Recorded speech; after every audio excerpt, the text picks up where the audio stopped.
Okay, everybody, we are back with a college football focus. Of course, we are coming up on the college football playoff national championship game this year between Ohio State and Notre Dame. And today we are going to get a Notre Dame perspective on the game from Bryan Driskell. He is with Irish Breakdown, and he covers everything that is fighting Irish, not just football, but for today's intents and purposes, we will deal with football. Bryan, how are you doing today? I'm doing great. Ready for this. Ready for this game. Nice little Northern Midwestern championship game. I'm all about that. Yeah, it's kind of wresting the title of supremacy from the SEC with Michigan's national title last year.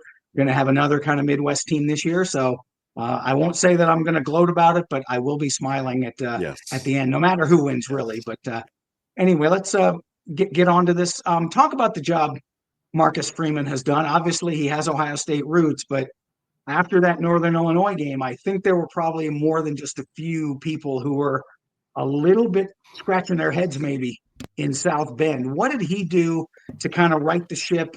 And it really seems like the players have bought into what he's selling.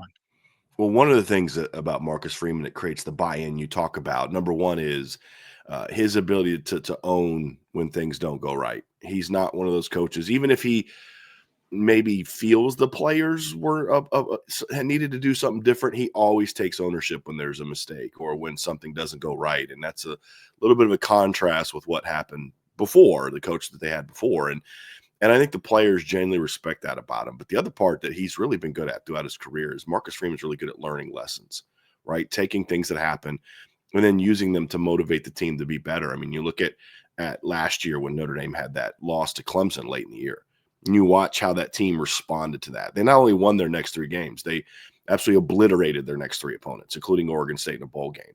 And you look at how he handled the Northern Illinois game. It was number one, taking ownership for not getting his team prepared. There were things that coach did that week that got the team out of their normal rhythm. Didn't practice the way they normally practice, which I think was a mistake for a team that is still very young in a lot of areas. And that got into the mindset of, hey, this team doesn't need to be taken seriously. And then when that loss, it got to the point where he kind of flipped the script, and it's like now everybody's taken seriously because we can't afford another slip up. This is on me, and we're going to make some adjustments. And so he did different things, like every week a different assistant coach kind of gives the motivational speech to the team. They do different things as far as preparation. There's more of attention to detail. It's more, hey, this is who we are, so we're going to do every day. There's accountability at the coaching level and then at the player level. And the players bought into that. And then what we saw was a team that was supposed to be this good start to play this good. And recruiting is a big part of what has helped with this as well. Recruiting development at Notre Dame is as good as anybody, in my opinion, in those two areas. Right, it certainly is. That certainly seems like they've got a lot more five-star kids looking at them now.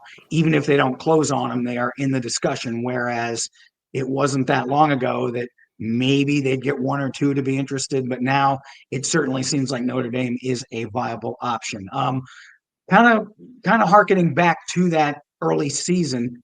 Um, what was your reaction after they lost to Northern Illinois, and how surprised are you? I mean, no one is going to mistake this offense for 2019 LSU. Certainly, the defense was always going to be able to keep them in games, but they were going to have some teams on the schedule after NIU, Louisville, USC, teams that could put up points. Were you at all worried that the offense might get them in trouble at some point, that maybe they would stumble again, or did you kind of sense maybe there was a little bit of a resolve and that they really weren't going to let that happen again? Well, the Northern Illinois game was out of the character of what this team is supposed to be and what we thought this team would be. I hear a lot of comments about the Notre Dame offense is this and it's that. And of course, they did not play well in September. I mean, their first 5 games of the year, they only scored over 30 points twice. That was against Purdue. They scored 66, and then obviously the 31 against Louisville. And that wasn't a concern as far as like, gee, this offense isn't good. The concern was, why isn't this offense playing better? Because we knew coming in that Riley Leonard's a talented player. We knew the running back room was going to be really good. We knew there were talented pass catchers. There were some things that you look at. I don't like excuses, Mike, and I'm not trying to use them as excuses, but it's more of just understanding what some of the issues are. You lost your starting left tackle a week in the fall camp. Third game of the year, you lose your starting center and your starting right guard. Your center's out for the year. Your right guard misses the next 4 games. he comes back at left guard. You got to start a true freshman at left tackle. There just were a lot of things that kind of went into it, but you knew that this unit had a chance to take off. And I think we saw that a little bit against Purdue. Purdue's not very good, but Notre Dame did something to them that nobody else did to them this season, in the way that they beat them. But when you came out of the bye and they started to heat up against Stanford, and that built on the great first quarter they had against Louisville, you're like, okay, they're starting to figure it out. And then they went on a tear. And what a lot of people I don't think really realize is, coming into this championship game, Ohio State is not the highest scoring offense in this game of the course of the season. Notre Dame is. Mhm. And even if you take out defensive and special teams touchdowns, Notre Dame's got 7. Ohio State has 5. Like, Right. they've been great at being opportunistic as well in that regard. And that's what makes these that's why I wrote, Mike, that these are the 2 best teams in college football are Mhm. squaring off. I think these are the 2 most dominant teams. And it really, for both teams, was about, you've got to figure out how to get to where you're supposed to be. Notre Dame figured that out early October. Ohio State didn't really figure that out completely until after the Michigan game, because I think Ohio State just kind of at times just was able to out talent people the way that Mhm. Notre Dame did at times in September. Ohio Right. State went through that in October, after the loss to Oregon. They just you had a little bit of an ugly win over Penn State. Great win, but an ugly win. An ugly win over Nebraska, and you thought you had it figured out, and then the Michigan game happens. And I think that for Ohio State was exactly what Northern Illinois was for Notre Dame, which is, yes, you're very talented. Yes, you can be very good, but you just can't show up and go through the motions and think that this team is going to roll over. You've got to do A, B, C, and D to get to your full potential. And Notre Dame did that coming out of that game. Notre Dame's been scoring over 40 points a game since they came out of the bye week in late September, early October. And of course, we've seen what Ohio State's done since that loss to Michigan. And that's where I look at these 2 teams in weird ways took very similar paths this championship game. But am I surprised at this run? No, this is who Notre Dame was supposed to be. It just took Right. them a little while to get there. Right, definitely. So next, obviously, these games, you kind of mentioned it. If you look at the stats, Notre Dame is slightly ahead in scoring offense. Ohio State is slightly ahead in scoring defense. They both are very good in red zone, both offense and defense. There are a couple of things that maybe could shape this.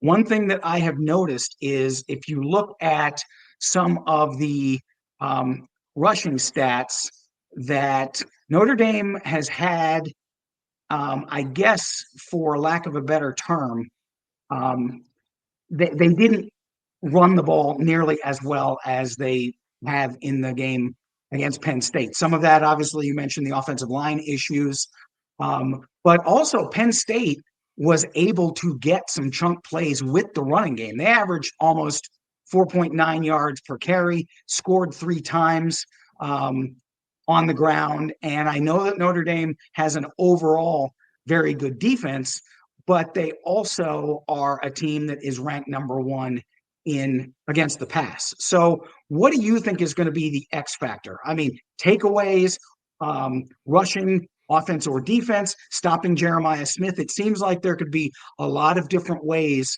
or a lot of different factors that could determine this game. I mean, you got to dominate the line of scrimmage. That's what it comes down to, right? Best way to defend Jeremiah Smith, have put Will Howard on his back. I mean, that's the easiest way to defend him, is to not let him get into his reads, get into his progressions, throw comfortably, drive off the back foot, follow through with his throws consistently, feel comfortable in the pocket. That's a big thing. And then on the other side of the ball, you've got to be able to run the football. You look at the overall numbers against Penn State. Notre Dame rushed for 117 yards. The positive for Notre Dame is they actually ran for 101 in the second half. Right. So when they obviously had the 2 offensive linemen go down. And I did a video breakdown on my board today, at my premium board, where I took some all-22 film, and there was a lot of missed opportunities for Notre Dame in that first half. Throwing game, guys open that Riley Leonard gets pressured by Abdul Carter, missed blocks on the perimeter on an outside zone on drive 2, that if they just make that block, Aeneas Williams might take it to the house. A speed option play where Riley Leonard goes inside instead of attacking outside and pitching the ball off. If he pitches the ball off, there's nobody outside for Jadarian Price. Well, what happened in the second half is Notre Dame cleaned some of that stuff up, and they did some things to protect their edge, with their alignment, so Penn State just couldn't crash off the edge the way they were in the first half. And they gashed them. This is a really good Penn State defense, and Notre Dame in the final 30 minutes of the game scored 24 points and had 261 yards of offense, including 101 Right. rushing yards. And if you look at the last 31 minutes of the game, Notre Dame scored 27 points and had over 300 yards of offense against Penn State. And so it was kind of like you saw the stuff was there early. They just didn't execute.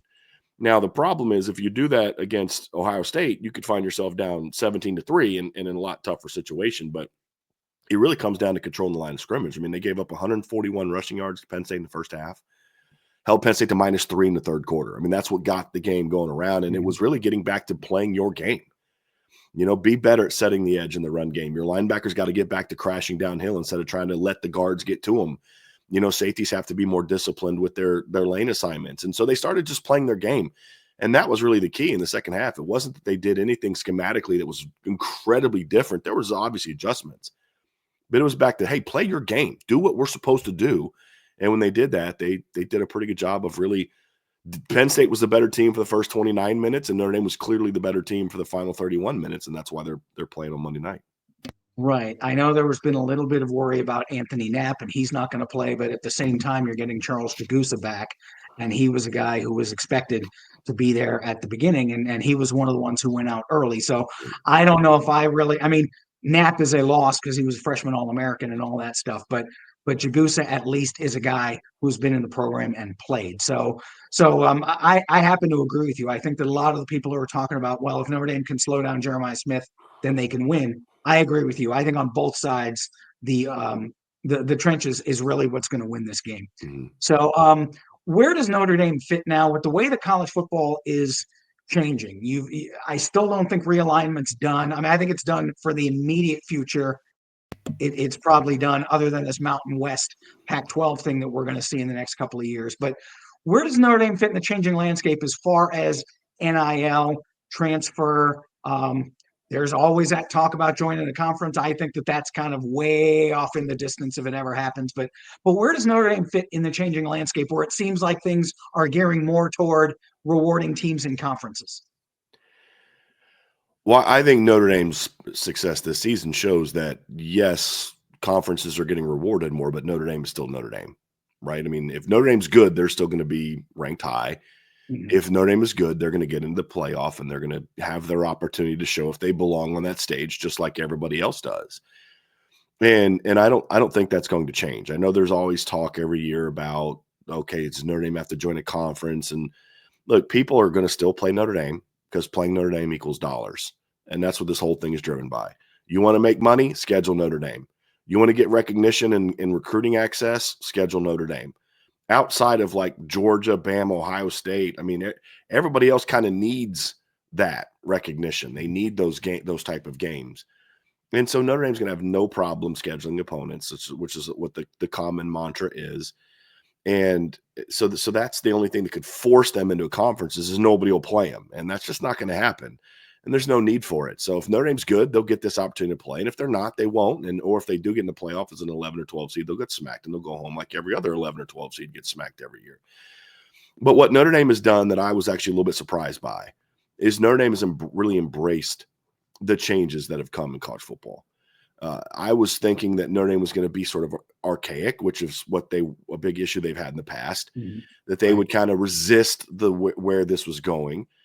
And they have really embraced it. Now they've embraced it in a way that fits Notre Dame, so like with the transfer portal, for example, Notre Dame has worked with Marcus Freeman in the transfer portal. They just got a kid from USC who's an undergraduate. And that was one of the things early on. Marcus Freeman couldn't get undergraduates in the transfer portal. This past year he did. Riley Leonard was an undergraduate transfer and Bo Collins was as well. But it's normally been, okay, you got to get grad transfers. And then the undergrad transfers usually came from like, Alohi Gilman from the Naval Academy and Riley Leonard from Duke, schools like that. We just went out and got a sophomore D tackle from USC.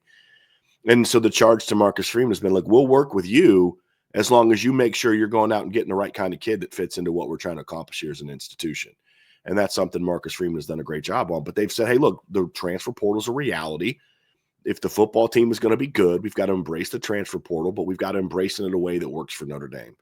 And that's what they've done. And I think Marcus Freeman's view on the portal is what teams that are winning championships or competing for championships viewing the portal is. And that includes Ohio State, because there's a lot made about Ohio State. You'll hear this from Notre Dame fans as well. Ohio State, they bought their team. And I'm like, they don't have that many starters that are from the portal. It's just key players. I mean, Will Howard and Quinshon Judkins, and obviously Davidson Ignosin last year and Caleb Downs this year. But if you look at that defense, they've got what, 2 portal guys starting on defense? Yeah. I believe offensively, it's now with Seth McLaughlin out. I think it's 2 guys on offense really that are key players. I mean, this is still and Josh Simmons also being out, that they view it as like, look, we're going to plug holes, and sometimes it means getting an impact player like Riley Leonard for Notre Dame or Caleb Downs for Ohio State. But it still comes down to high school recruiting and high school development. That's true for Penn State. That's true for Notre Dame. That's true still for Georgia. The teams that are consistently competing now, Michigan has been that way as well. They will go to the portal, but it's more for plugging holes in the current roster. And so Notre Dame has embraced that. And then the final thing is, what I don't think a lot of people understand is Notre Dame is a heavyweight in the NIL sphere. Now, again, they're doing it differently. They're not just going and throwing $5 million at a D tackle who just wants to get top dollar. They're making sure they're finding the right fits. But if Notre Dame really wants a guy, they're not gonna not get him because they can't afford to pay him. That's just the reality of it. They're just being more smart and targeted and saying, like there was a receiver this season, I won't mention his name, that he had a price that he was looking for. Notre Dame liked him. They wanted to bring him in, and then as it came down to close decision-making mode, he said, well, I'm upping my price. And their thought was, well, is that the only thing that's going to get you to make a decision to come here if we meet the price? And he's like, yeah. And they're like, all right, well, best of luck to you wherever you go. Because if the only reason you're coming here is because we're going to pay you top dollar, then you're not bought into what we're trying to accomplish here. And so they've got the money if you're going to be bought in to what they're trying to do. And I don't think people realize how much money Notre Dame is throwing around right now with their current roster, with recruiting the portal. They're just being smart about it, and they're not broadcasting it like some people. Right. And so that's what surprised me. Right. And Ohio State just did that with a kid who was transferring, who ended up going somewhere else. The thought was that OSU was close to his price, but he wanted a little more. They said, okay, good luck to you. He picked an SEC school. And I kind of agree with you that my thought is that if it was just me, I would take a little bit less if I knew I was going to compete for a championship. If I just want money, then sure, I'll go to maybe a second-tier SEC program or maybe a second-tier ACC. If I just want to get playing time and money, that's what I'll do. If I want to buy in and try to win, I'll go to Notre Dame, I'll go to OSU, I'll go to Georgia, I'll go to places that I think I can win. But I think I'm in the minority. It seems that a lot of these kids are either not researching themselves or getting really bad advice from people. And I think a lot of it is the latter, unfortunately. But I think it's good, though, for Notre Dame and Ohio State to have that view, though. I mean, it's good to learn that about a kid because, again, I don't know, I'm not telling you something that I know 100% is guaranteed. So I'm just being honest about that. But I have heard from sources that Ohio State was at best second as far as the highest amount of money being offered to Caleb Downs, at best second. And I've even heard from people that they weren't even second. There were other schools offering him more, but he looked at it and said, look, that's still good money. I'm going to go to Ohio State, play for a championship, and be developed at a school that just pumps out high draft picks in the secondary all the time. So I'm going to make up that extra money by going to a place that's going to develop me and turn me into a first-round draft pick. There were other schools that offered Riley Leonard more money, but he knew that going to Notre Dame was the fit, not only to win a championship, but to help develop him for the next level. And if a kid, it's good to find that out, because if a kid's not that way, then he's not going to be bought in. And you're seeing that at places like, Tennessee and some other schools where, there's just not the same buy-in. Ole Miss goes out there and pays all this money, for this team and this great all-star team. And then they go out and lose to Kentucky and they lose to Florida. And why? Because there's no buy-in. I'm here because I'm getting paid. And it's not true for every kid, but when you're just buying a roster, it's not going to help you. What Ohio State has done, what Notre Dame has done, what Penn State did with some of their transfers is they said you've got to make sure that you're bringing in guys that fit your culture and are bought into the team glory. Yes, you're going to get yours. Like Marcus Freeman says all the time, team glory brings individual glory. And if your focus is on team glory, the individual glory will come, whether that's, NIL or whatever the case may be. And if a guy's not bought into that, then he's not a guy that Notre Dame's going to want. And, the same's true for Ohio State. So, and some other teams that are actually winning. You can go out and pay like USC. USC bought in some really talented players to the portal. They stink. Yep. Yep. Ole Miss And now some of those guys a lot of those guys are leaving for money so, again. Yeah. I mean, right. and so it's like you've got to be smart about how you use the portal, and some years it may work for you like it did for Florida State last year. And then they went back to the well again for that. And they were 2-10. Right. You still have to build through high school recruiting and developing players because that's how you build a culture. Because when you turn over your whole roster, you're basically a JUCO now, where you're basically starting. I mean, you're East Coast Mississippi, you're East Mississippi, college now. You're now independent. Your last chance, where you're basically rebuilding your roster every year with a bunch of new guys because you're basically going through the portal every year, and it's impossible to build the proper culture that way. Which is why you're not seeing those heavy portal teams be successful. At the end of the day, it's the teams that are homegrown are the ones that primarily dominated this year, and I think that's going to remain true for a while. And I think that as that data becomes more and more prevalent, I think you may see some of the teams that have been portal heavy maybe dial it back and say we need to go maybe 30% instead of 50% or 60%, and maybe that will kind of turn their fortunes around. So I guess last thing, whether it is a score or whatever, how do you think this game is going to go down? And before you get into that, my one prediction is I actually think that the viewership record for college football may be challenged here. I know a lot of people are saying that USC Texas all-time Rose Bowl is untouchable.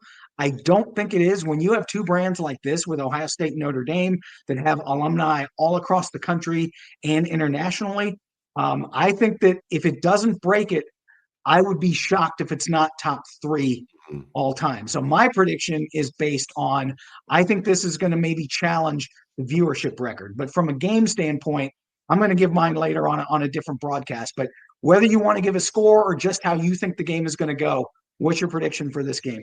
Well, I'll give my score on Saturday when we do our prediction show. But I think this game is gonna be a higher scoring version of last year's game. So not like 34-31, but more like 24-20, 24-21, 27-24, because I mean, these are the two best defenses in college football. On film, they're the two best defenses in college football. Statistically, they're the two best defenses in college football. And then in all the efficiency numbers, they're 1 and 2. I think Ohio State's number 1 in efficiency on the Football Power Index. Notre Dame is 1 on the Fermo Efficiency Index. I think Notre Dame is 1 on Sagarin. Ohio State's 2. These are the two best defenses in college football. The difference is I think both of these offenses are a lot better than they were last year. And the numbers, bear that out. Ohio State went from 30 points a game to 35 points a game. Notre Dame is down 2 points a game, but they did it against a much more competitive schedule than they had last year. But they're still at 37 points a game. And I think you're going to see a back and forth game. It's going to look a lot like the Penn State game, in my opinion, and the Texas game for Ohio State, where one team may jump up, but the other team's going to kind of claw back in and have chances in the fourth quarter to win the game. And it's going to come down to which team can make the stops in the fourth quarter and which quarterback can make the big plays in the fourth quarter. To me, that's what this game is going to be decided by ultimately. And then within that, it's like, okay, trench play is important, because why did Quinn Ewers not make the big play in the fourth quarter? Because his offensive line got whipped, but it still comes down to whatever the reason, which quarterback can make the biggest plays in the fourth quarter and which defense can make the biggest stops. Because I think these are, I know there's a lot of Buckeye fans that don't think Notre Dame's any good, and they think this is like past Notre Dame teams. But this is a really good football team, and Ohio State's a really good football team. And I believe over the course of the year, these were the two best teams in college football. They've won 27 games combined. 23 of those games were by double-digit wins. These are two dominant teams, and I think this is going to be a heck of a football game. Well, and the losses are by a total of 7 points within the 3 games. So It's not like anyone blew them off the field. So and they both had the ball late in the fourth quarter with a chance to win all 3 of those games. Yes, they did. Well, thanks a lot for breaking this down. I thought that was a really good assessment of the game. If people want to find you on social media, website, where is it they can go? So on Twitter, you can find me at Coach D, as in Driskell 178. And everything else you want to find is on Irish Breakdown. On YouTube, it's Irish Breakdown. If you listen to podcast apps, Apple, Spotify, whatever, just type in Irish Breakdown. You'll find us there. And then, of course, you can find all our written content at irishbreakdown.com. Try to make it as easy as possible. Right, certainly. All right. Well, thanks a lot for joining us today, Bryan. And hopefully we get the game that we are expecting. And at the end of it, one of them is going to be standing taller than the other. But it's hard to ask for a better blue blood history Yeah. tradition type of game. So again, thanks for coming on, and we will talk to you in the future. Thanks for having me on.